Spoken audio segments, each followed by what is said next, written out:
تم اس کردار کو نہیں پیش کر سکتے جس کردار کو ہمارے بزرگوں نے پیش کیا ہے۔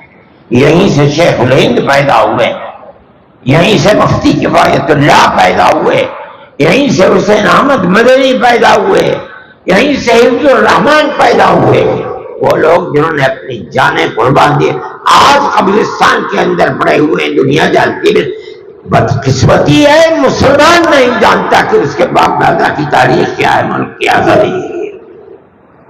دارالعلوم دیوبند،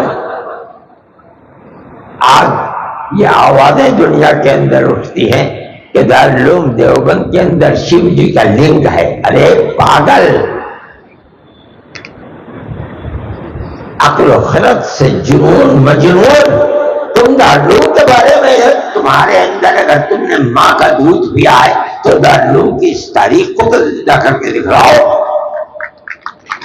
کیا ہے دارالعلوم؟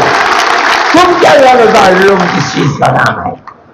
اگر دارالعلوم نہ ہوتا تو ملک کی آزادی کے اندر روڑے پڑ جاتے۔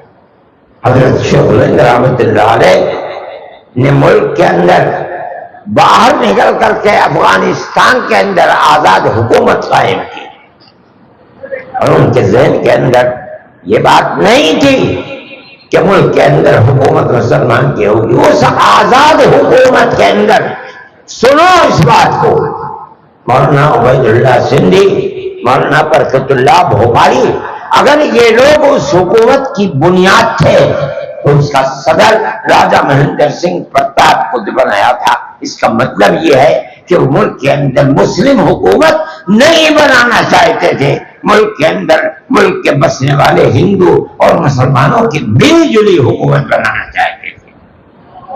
انہوں نے جس سیکولرزم کے خواب کو دیکھا تھا، آج ملک کے اندر فرقہ پرست طاقتیں سیکولرزم کے لفظ کو ملک کے دستور سے نکال کر پھینکنا چاہتی ہیں۔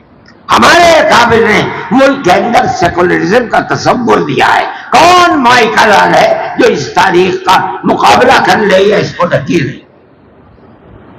کوئی نہیں کر سکتا، انکار نہیں کر سکتا۔ یہ تھی ہماری تاریخ۔ حضرت شیخ الہند رحمۃ اللہ علیہ جب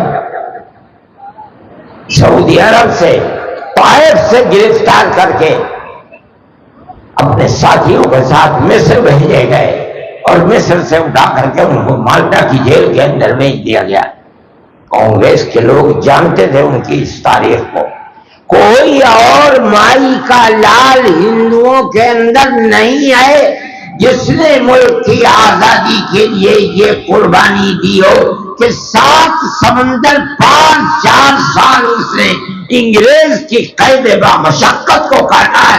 اگر کاٹا ہے تو دارالعلوم کے طالب علم نے کاٹا